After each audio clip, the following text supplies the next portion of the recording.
For the past few months, the US dollar has held surprisingly steady. The market reaction to both Trump's assault on the Federal Reserve and the global order more generally has been conspicuously muted, and not much has changed in the past 6 months. That was until last week, when the dollar suddenly cratered, suffering its steepest one-week decline since probably Liberation Day. So in this video, we're going to take a look at this sudden slump, and try to figure out what might be driving it.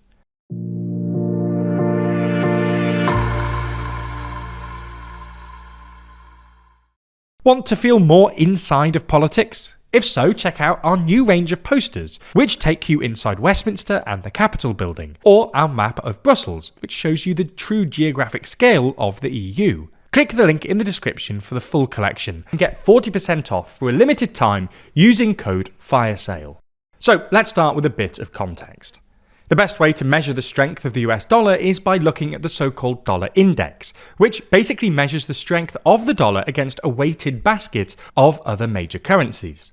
The dollar index is generally considered a better way of gauging the dollar's strength than just comparing it to a single other currency, because one-to-one comparisons tell you as much about what's happening with the other currency as they do about the dollar. If the dollar weakens against the euro, for instance, it could just be that the euro's having a good day, rather than the dollar is actually struggling. Conversely, if the dollar falls against a whole load of other currencies, that's pretty solid proof that it's actually getting weaker. Anyway, according to this index, the dollar actually enjoyed a bit of a boom when Trump first came to office. It started rising in September 2024, when the polls first started showing that Trump might win, before peaking at a 2-year high in January as he took office. This was in part because of genuine optimism in the business community about Trump's promised program of tax cuts and deregulation, but largely because markets thought Trump's threatened tariffs would do more damage to other economies than the US, which made the dollar more attractive relative to other currencies. There was then, however, a steep and persistent decline after Liberation Day, when markets lost confidence in Trump's economic policies, but the dollar stabilised in July, both because Trump backed down from some of his more extreme tariffs, and because the American economy proved surprisingly resilient to tariff-related disruption. However, in the past week or so, the dollar has cratered again, suffering its steepest decline since Liberation Day. If current trends continue, it's very possible that, by the time this video comes out, the dollar will be at its lowest point since early 2022. Furthermore, you could argue that the dollar index is actually understating the dollar's current weakness, because it's only measuring the dollar decline against other currencies, and not against other so-called reserve assets like gold and silver, which have both skyrocketed against the dollar recently. So, what's driving this decline? Well, we see at least 3 immediate causes. The first is Trump's overtures towards Greenland, which sparked talk of a transatlantic trade war and probably triggered the initial sell-off. Trump did eventually back down, but as evidenced by the fact the dollar didn't recover, this hasn't been enough to calm the markets, which seem to have been permanently spooked by Trump's imperial instincts and wider disdain for the so-called rule-based order. The second is the yen. Much as the dollar index might try to guard against this, at least some of the dollar's relative depreciation is a consequence of the recent appreciation in the Japanese yen, which makes up about 15% of the dollar index's basket. For context, the yen has had a tough couple of months, falling from about 145 to the dollar in September to nearly 160 earlier this month. However, late last week, reports emerged that Japan's central bank, the Bank of Japan, or BOJ, had started intervening in the markets to keep the yen above the 160 mark, spending its foreign currency reserves to buy up yen and push up its value on the current markets. There were even reports that the US was helping the BOJ in its defense of the yen, both because the Trump team thinks a weak yen gives Japanese exporters an unfair advantage over their American competitors, and because the recent sell-off in Japanese assets had sparked panic in global bond markets, which had spread to the US Treasury market and pushed up American borrowing costs. Anyway, the BOJ's intervention had apparently boosted market confidence, with the yen rising to about 154 to the dollar, and this has obviously pushed the dollar index down. It's also worth noting that the Swiss franc, which makes up another 4% of the basket, has also had a pretty great couple of weeks, because investors are clearly feeling nervy, and the Swiss franc has a reputation as the safest currency around.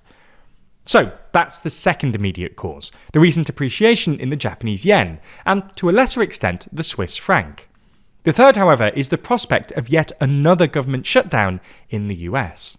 For context, in the aftermath of the killing of Alex Pretty, who was fatally shot by Border Patrol agents in Minneapolis over the weekend, Democrat lawmakers have announced they won't support legislation that includes funds for the Department of Homeland Security until the Trump administration reins in Border Patrol and ICE. This leaves Congress with only a couple of days to hash out an agreement before a government funding deadline on January the 30th. Otherwise, the government shuts down. Government shutdowns are generally bad news for the US economy, and thus the dollar. But market nerves have also been exacerbated by the wider political dysfunction in the US, as evidenced by the fact that we're on the cusp of our second shutdown barely a year into Trump's term. So, those are the three immediate causes we can see: Trump's revealed disdain for the rules-based order, the yen, and the renewed threat of a government shutdown. But there are also what we might call background pressures on the dollar worth mentioning. For starters, Trump's ongoing assault on the Federal Reserve has provoked anxieties about the prospect of inflation eroding the dollar's real value over time. Trump has made it clear both that he wants lower interest rates and that he's willing to put pressure on the Federal Reserve to get there, despite the fact the Fed is nominally independent. A Trump-led Fed would mean lower interest rates, and thus probably higher inflation. Furthermore, the dollar's appeal as a reserve asset seems to be waning. For context, since at least the end of World War II, the US dollar has been the world's dominant reserve currency.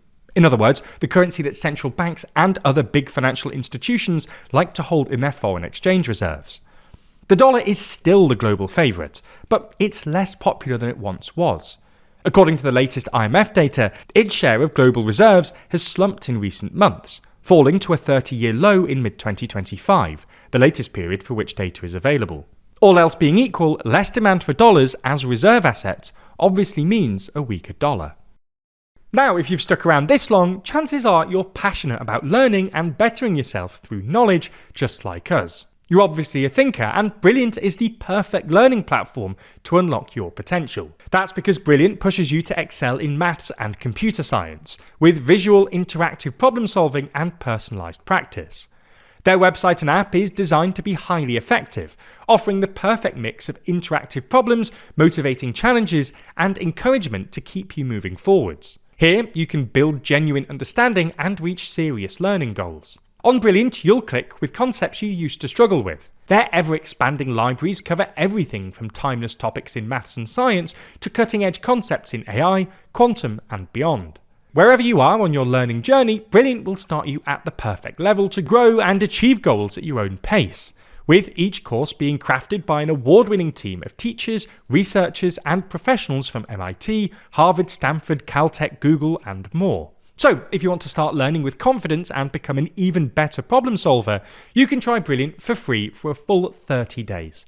Just go to brilliant.org/TLDR, scan the QR code on screen, or you can click the link in the description. Brilliant's also giving our viewers 20% off an annual premium subscription, which gives you unlimited daily access to everything on Brilliant.